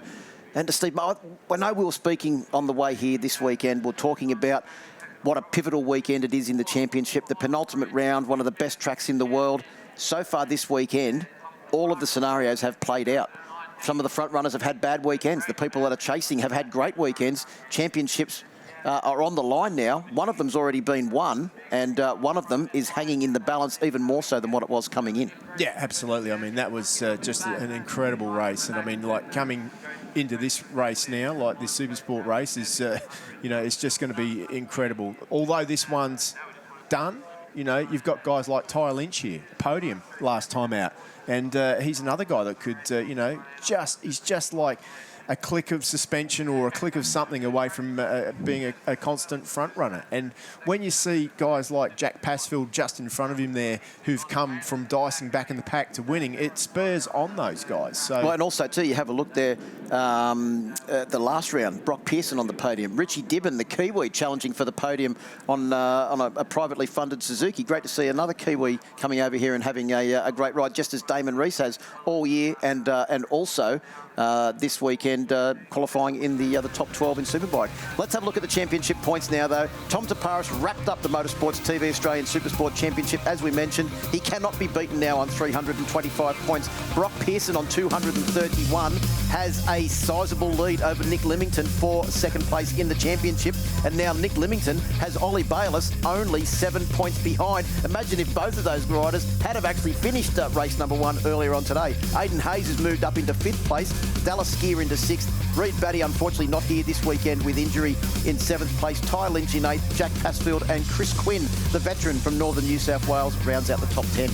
Yeah, it's a pretty impressive top 10 in the field there. But for Nick Limington, I don't think he's worried about whether he finishes 2nd or 3rd now. I think that in the championship results, I think for him it's all about trying to beat Tom Taparis. Let's face it, if you can beat Tom Taparis, you can beat a world-class 600 rider. And Nick is the only guy in that field that's been able to do it this year so far. He's done it once. He stayed with him here at Phillip Island. He very nearly did it again. He nearly did it again. And I tell you what, let's hope we haven't had time to catch up with him since his last, he fell off, had a fairly big crash in race 1, but looks like he's out there. Let's hope he's got everything back together and we can see a splendid race between all the competitors out there. It has been a great season for Tom Taparis, but the one rider in this class that has really excited me more than everybody else in his debut year in the championship, the youngest ever rider to compete in the Australian Supersport Championship, Ollie Bayliss. You're almost asking yourself now, what is this kid capable of after his debut season, and especially the last round at Winton Motor Raceway, and the pace that he has showed here this weekend as well. I think we're on the cusp of something very exciting when it comes to young Ollie Bayliss. Well, with a name like Bayliss, probably no surprise, but I think the speed that he has shown so quickly in this championship is surprising. As we mentioned, Tom Taparis will start from pole position with Nick Leamington in second, and Jack Passfield on the podium for the first time in race number 1 on row 1 as well, starting out of position number 3. Ollie Bayliss, we were talking about him before, in 4th position, row 2. Also, Ty Lynch, another good result for him, hopefully this time out. The man second in the championship, Brock Pearson, starts from 6. Aidan Hayes, Richie Dibbett and Jack Hyde on row 3. Can Aidan Hayes make it 2 podiums with 2 races? Yeah, absolutely. Let's hope he can. Reese Belling, Avalon Biddle from New Zealand. Hopefully she'll be back for the final round as well. Dallas Gear in 12th position. Brodie Maloof, Callum O'Brien making his debut this weekend on a Supersport machine out of row 5 in position 14, and John Quinn, the Victorian, on board his Triumph, the only Triumph in the field, out of position number 15. Tim Donnan from South Australia on the Suzuki GSX-R, and 16th and 17th is Ryan Sellen. Yeah, on board the BC Performance Kawasaki, as the riders now make their way through Yamaha Revshahat corner and down to take up their positions on the grid. Tom Taparis is the Motorsports TV Supersport champion. What can he do in this race? I know that he wants to beat the long-standing 10-year, in fact, lap record set by Bryan Staring on a hot rod Supersport machine back when engine work was allowed in the Australian Supersport Championship. But this is his last chance to do it, and he's wearing the number 1 plate as well. And why wouldn't you? What a great thing to do. He earns it, so pop it on. Well, Tom Taparis, the champion, starts from pole position. Nick Leamington and Jack Passfield on the front row of the grid. We are ready to go.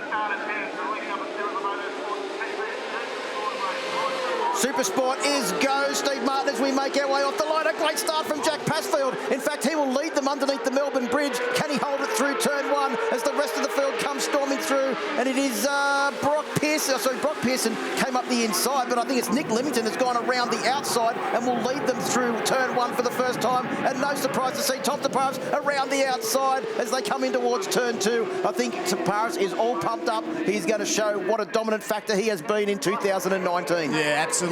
All that pressure gone. Aidan Hayes got a ripper of a start too. He's up in 4th place at the moment. Brock Pearson behind him, and Richie Dibbett from New Zealand on the Suzuki, the number 119 machine. You can just see him there on the outside of your screen now. Oh, Hayes up the inside of Passfield down into turn 4, the YMI corner as they make their way through on this first lap of 10 for Motorsports TV Supersport. Through Siberia, the YMF corner, and it's the long drive up the hill now. This is where that headwind, or the tailwind down the straight, Steve Martin, is a headwind as you make your way towards the top of the hill. Yeah, absolutely. I can't see Ollie Bayliss in that bunch. It looks like he's down in 16th position, so I'm not sure if he's injured himself from that crash earlier on or if there's a problem with his bike, but it doesn't look like Ollie Bayliss is going to feature in this one. The way he's so far behind, he may have even done a clutch or something off the line. Yeah, or run off into turn 1. He's done that before. Yeah, unfortunately, he didn't make it through the race number 1 because of a turn 1 incident, but it is our champion for 2019, Tom Taparis, that leads Nick Leamington as they make their way through turn 12 and down the start-finish straight, the Motul Pirelli straight this weekend for the first time. Absolutely. Taparis leads the way with Leamington in 2nd position. Now, what has Leamington got this time round? After that crash that he had, can he hang on to the coattails of the number 1 machine? Well, we're going to find out whatever he's got, because Tom Taparis has brought everything to this one race now to try and take that lap record. 42.3 from the standing start for Tom Taparis. In fact, the only other rider in the 42s from the standing start was Nick Leamington as they make their way round through turn 2 for the first time. Time for an update from the pits. Emma? Guys, just an update on Ollie Bayliss. They were actually working tirelessly on the grid after that big crash that he had from race 1, and he came back through for a fuel stop as well. Right, so Ollie Bayliss, it's going to be all about lap times for him and experience in this last race, Steve. Yeah, absolutely. Like a lot of work to be done on that bike, and I tell you, he is, as you said, and we have built him up. Although he's not going to feature in this race, he's one to watch for the future. He's going to be a champion, just like his dad was. KTM corner now, it is Tom Taparis that leads Nick Limington. They're starting to eke out a small gap. Aidan Hayes is going with them, though, on board the 46 Yamaha right behind, and Jack Passfield doing a great job as well. These two are going to show, or desperate to show, that podium for both of them in race number 1 wasn't a fluke, that they deserve to be on that podium, and they are riding incredibly well. They're in the 43s. Brock Pearson in position number 5 at the moment, in the mid-44s on that standing start. But we're coming round now to complete the first flying lap. This is going to be a real indication of outright pace with these guys now pinning the ears back. There is nothing left in the tank. Nick Limington dragging his elbow on the ground through turn 12. How do you do that? That's pretty impressive stuff. I only seem to do it when I'm crashing. Yeah, well, me too. But Aidan Hayes and Jack Passfield, they're in a bit of a battle. They both know what it's like to finish on the podium now. And I'll tell you, I reckon that Jack will be looking to back up his race 1 performance from today. Well, through Suzuki corner they come. Aidan Hayes and Jack Passfield battling for that last place on the podium. First flying lap for Tom Taparis, a 1:36.482. And down the hill they go through into the YMI corner, through Kawasaki, and hard on the brakes. Tom Taparis is looking pretty smooth, and surprisingly, Nick Limington's looking smooth too. Unfortunately, Tim Donnan from South Australia has gone down at turn 6. The rider's up and okay, but Tim Donnan is going to have the walk of shame back home to South Australia, unfortunately for him. But great to see him here this weekend. He's a part-time racer in our championship. But Tom Taparis is stretching it out now, isn't he? That pressure's gone. The leader Yamaha rider is really putting the hammer down on that R6. 36.4 first flying lap for him. That's a fast lap. It's a fast lap in these conditions too, Steve Martin, with the gusty wind that's pushing the bikes all around the place. You can see every rider that's been out there this weekend has spoken about the windy conditions and how they're affecting the bikes at different areas of the track. As we watch now, bike number 85, Ty Lynch, has had a fantastic last couple of rounds on the podium at the last round of the championship at Winton Motor Raceway. And just behind Jack Hyde on board bike number 28. And the real star, really, of Winton. He came from absolutely nowhere to be running up in podium positions. Richie Dibbon on board the Suzuki bike number 119, the Kiwi. Well, Kiwis can fly, Steve Martin, and it's being proven here once again by Richie Dibbon. Absolutely. Not only Richie Dibbon, we've got Avalon Biddle here this weekend as well in this class, and then Sloane Frost racing in the Superbike class. Yeah, Avalon Biddle having a bit of a battle back there with Callum O'Brien. Good to see Callum O'Brien, who seems to have grown about a foot in the last year, making his way onto the Supersport machine after starting out the year on board the Supersport 300 Kawasaki Ninja. But now he's on board a Supersport machine, been doing plenty of practice over there in Western Australia, and thought it was time to make his debut in the Motorsports TV Supersport class. Yeah, it's Aidan Hayes now who's in that 3rd position at the moment, and looking pretty smooth and comfortable out there with Jack Passfield just on the back wheel, Brock Pearson behind him. Don't know what's wrong with Brock, because normally you would expect to see him further up the field than what he is at the moment, wouldn't you? I've actually walked past the pit a couple of times, and they always seem to be working on something on the bike, trying to figure out something. There's Ollie Bayliss back into the pit, so obviously some sort of problem after that massive turn 1 incident where that bike looked like it was ready for the wrecking yard when we saw a picture of it. Yep. So the Cube Racing Performance team have done an unbelievable job just to get that bike back out on track. Yeah, absolutely. Great job, great work, but unfortunately, yeah, not to be. And there goes the number 1 machine, Tom Taparis, heading over the line. 36.3 last time round. That's the quickest lap of the race so far. Nowhere near the lap record of 35.2. At least Bryan Staring's taking a breath at the moment. Well, the other thing is, though, too, that in these gusty conditions, you wouldn't expect him to be able to get anywhere near that 10-year lap record. Yeah, absolutely. Of course, the spec of the bikes has changed a little bit too. They're a lot more standard than they were back in the day when Staring did that impressive time. But to be fair, I think the qualifying time of Tom Taparis was very close to that. Tom qualified at a 35.4. A second quicker than anybody. Well, we saw Ollie Bayliss come back into the pits. He's with Emma. I mean, we got taken out in the first race, so there's not so much we can really do about it. The team worked the hardest they could to try and get it back on track, and they did a great job, but the bike was just too bent to ride, and if I went out there, it'd be dangerous to everyone else, so I just thought the safe thing to do would be come in. Good call. Chin up. See you at SMP. Cheers. Well, age and experience well beyond his years from Ollie Bayliss. Yeah, absolutely. I mean, you don't hear the backstory of why, you know, these incidences happen. Obviously, he's had a coming together with someone in that earlier race today. We didn't see that incident, but it's knocked him off and unfortunately ruined his weekend. We only saw the aftermath of that incident, and that was one extremely second-hand Yamaha YZF-R6 in the gravel trap at Turn 1. And Steve Martin, Turn 1, one of the fastest corners on this track, and not a place that you'd like to crash. No, definitely not. So good to see him up, and good to see you know, the fighting spirit of him and the team to get himself back out there. But meanwhile, it is Aidan Hayes who's behind Jack Passfield now. So that battle for the last spot in the podium is certainly heating up.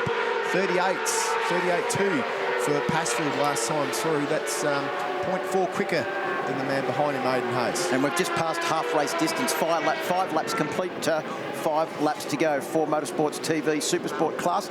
Final race in today's program for the Supersport category, and only 2 more races to go in the championship, so there's only 51 more points up for grabs for those riders that are desperate to try and secure 2nd, 3rd place in the championship. Yeah, this is going to be an interesting little battle as the laps dwindle down. I wouldn't be surprised if Aidan Hayes, knowing that he's in with a shot at this podium, just dips up the inside, tries to find the point where he can get past the man in front. Just got to wonder what it's going to do for 2 riders coming into this round that would have been hoping to maybe get a top 5 after their results this year, to both be on the podium in race number 1, and then once again in race number 2, battling for another podium. They could make it 2 podiums for themselves for the weekend. And at the same time, they can see the leaders that have really set the benchmark in 2019. They're not too far up the road. It's funny how this racing works, because like the way that it works is like you ride around and you seem to be miles off the winner, and then before you know it, you're getting a sniff at a podium. Like, it never happens overnight, but you sort of like eke your way forward, and that's what these guys have done throughout their careers, and both relatively short careers, and it won't be long before we're talking about these guys every weekend, day in, day out at different tracks. You know, they're both really talented riders. They just need to get experience with these 600s. It's a lot different to riding the smaller bikes and capacities that we have. A 4-cylinder 600's got a lot more power, a lot more drive, and a lot more electronics to play with than the smaller classes. So both of these guys are doing a great job out there. Just having a look at the lap times, Tom Taparis is still lapping in the 36s. Nick Leamington's dropped back into the 37s, and that's why there is now a 2.2 second race lead for Tom Taparis over Nick Leamington, who in turn has about 4.6 seconds over this battle for 3rd place, with Aidan Hayes now taking back the running in 3rd position, and that last place on the podium over Jack Passfield. Behind Jack Passfield is Brock Pearson in 5th position. Then it's Ty Lynch, Richie Dibben, Jack Hyde, Reece Belling and Dallas Skier rounding out the top 10. Another good result for South Australian Dallas Skier, who, yeah, I was talking to his dad this morning. He really has had a difficult weekend, so a top 10 will give him a little bit of confidence heading into the last round. Yeah, absolutely. He's another one to watch for the future. He's getting quicker and quicker as the races go by. So Dallas Skier on the Suzuki, definitely a good front runner. Reed Batty, unfortunately, who was prominently up the front, not here this weekend after the incident that he had at Winton last time out, colliding with Nick Leamington in one of the races there. Good that he's on the mend, and I'm sure that we'll see him back very soon. Yeah, hopefully he'll be back at Sydney Motorsport Park. Unfortunately, Avalon Biddle's race has ended early. Her Yamaha R6 is back in the garage, and hopefully we'll see her at Sydney Motorsport Park as well. She's been a welcome addition to the championship since she made her debut in round 3 at the Ben Motorsport Park in South Australia. Well, she's not only been welcome, she's been very fast everywhere she's been, hasn't she? She has. I can remember the racing. She was right up there at Tailem Bend. Incredible. I think she was in the battle for 4th and 5th position. Yeah, she's certainly a fast rider. Well, the reigning New Zealand Supersport champion, in fact. And she will be heading back, of course, to partake in that championship, which is heading off over this summer. But it is Aidan Hayes up the inside. Jack Passfield Still looking for the way past with a few laps to go in this one. A couple of laps left to go. Who's it going to be? Who's your money on? Well, nothing has separated these two pretty much all weekend. They qualified next to each other on the grid. They were on the podium in race number 1, and here we are in the dying stages of race number 2, and there is literally nothing to separate them. They've swapped positions many times over the course of this race, and I think both of them are now trying to just feel each other out and maybe keep something in the tank for a last lap assault. Absolutely, and it looks like Jack Passfield just over the top of the hill into Pirelli corner there, just biding his time, sitting on the back wheel of Aidan Hayes. Aidan's been around a little bit too, started off on the R3, didn't he? A few years ago now, what was it, 15, 16, I think? And then he rode for, he rode Supersport for a while, then he rode for Cube Racing on board the Kawasaki, then he had a few, probably a year or so off away from racing. Missed it too much, prepared a couple of brand new Yamaha R6s when they came out, came back, did a couple of track days, got back into racing, and here he is not too much after that, and he's battling for a podium in the Australian Supersport Championship. He held the throttle on there into the YMF Turn 1 here at Phillip Island as well, just managed to keep that third position at the moment that both of these guys are fighting over. Jack Passfield now is into turn lap 9 of 10 has got to be starting to think, boy, where am I going to do this? And you'd also, a big reason why we're so happy to see young riders like this getting a good result is because they haven't got a massive team of people helping them here this weekend. A lot of them family-run affairs, 1 or 2 guys to help you out with the bike. You do a lot of work on it yourself, so a podium is even more satisfying when you've prepared the bike. You've been spending the late nights in the shed, Steve, to get the bike out here and get it ready, and then you manage to put it up on the podium as well. Yeah, absolutely, and that's all that hard work goes into it. I guess where someone like Tom Taparis has got, I'm not saying a big team of guys working on his bike, but he certainly has got a lot more help than a lot of the guys in this class. He's earned it, though. You've got to say, don't you?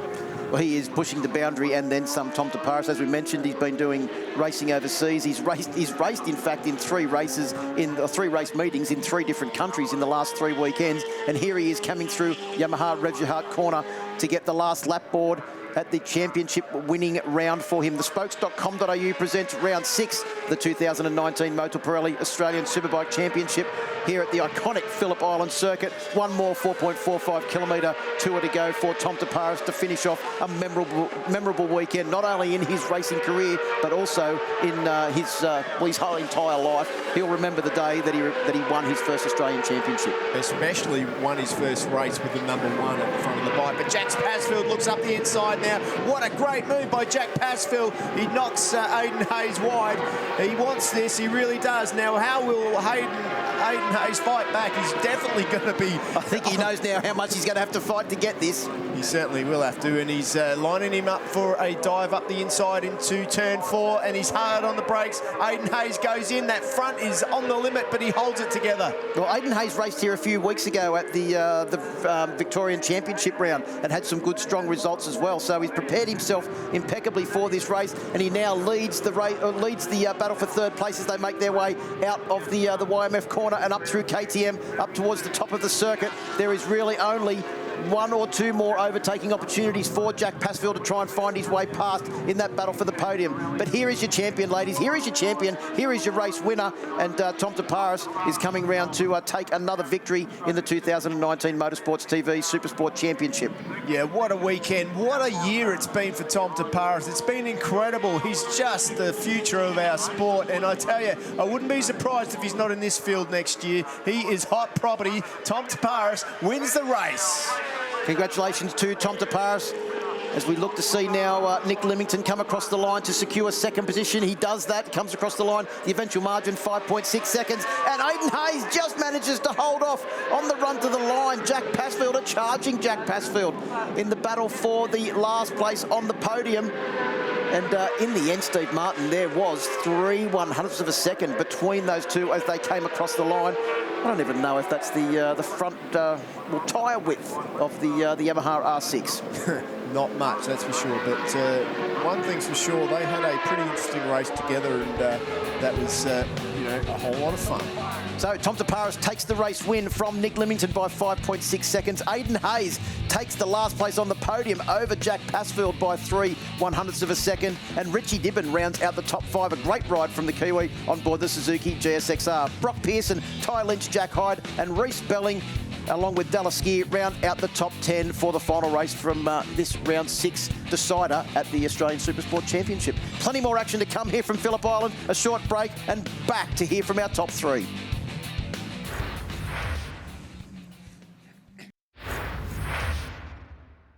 Welcome back to Phillip Island, and the spokes.com.au presents round 6 of the 2019 Motul Pirelli Australian Superbike Championship. We have just seen the final race for Motorsports TV. Supersport at the 6th round of the championship. A new champion was crowned today. Let's hear from him. He's with Emma. Thank you very much, Phil. Yes, Tom Taparis, you're already the champion, but hey, let's just go get one more race win. Why not? Yeah, thank you, Emma. Yeah, what a weekend it's been. Like, we just beat the weather, then we were lucky, but yeah, just the bike was really good all weekend. The guys did such a good job, my team. Sam, Marty, Robbie, my family, my dad and my mum are here also. And yeah, my family watching back home and overseas, also my team. Just everyone, thank you so much for what a great season it's been. I'm so rapt to get the championship this morning and then, yeah, topped off with a race win this afternoon. So proud of everyone, so proud of my team and just very happy to have the number one on my bike. Your mum had tears in her eyes before. Your parents, they're just so proud. It's great to see they travel all around the world with you and, yeah, now watching you here win the championship today. Yeah, I'm so lucky to have such a good family and I'm so lucky to do this sport. We all love it, I guess. Everyone loves it and, yeah, lucky to travel the world and do what I love. So thanks again to everyone. Just finally, at the start of the season, you said you were going to shave your head if you won the championship. Are you a man of your word? Did I actually say that? I swear you did. Let's play it back. Maybe next round you can do it if you want. Go for it. Tom Taparis, congratulations, champion for 2019. Well done. Thanks a lot, Emma. Cheers. All right, well, that wraps a huge day of racing here. It goes down to the wire at SMP from the 1st to the 3rd of November. We cannot wait to see who takes out the 2019 Kawasaki Superbike Championship. Still got to wrap up Supersport 300 as well. So make sure you get on down to Sydney Motorsport Park. ASBK.com.au is where you can find all the info and to stay up to date in the meantime. Make sure you check out all of our socials. Also for all the other MA events, ma.org.au. Thank you very much to the team. Thank you to it all at home for watching. Cannot wait to see you at SMP.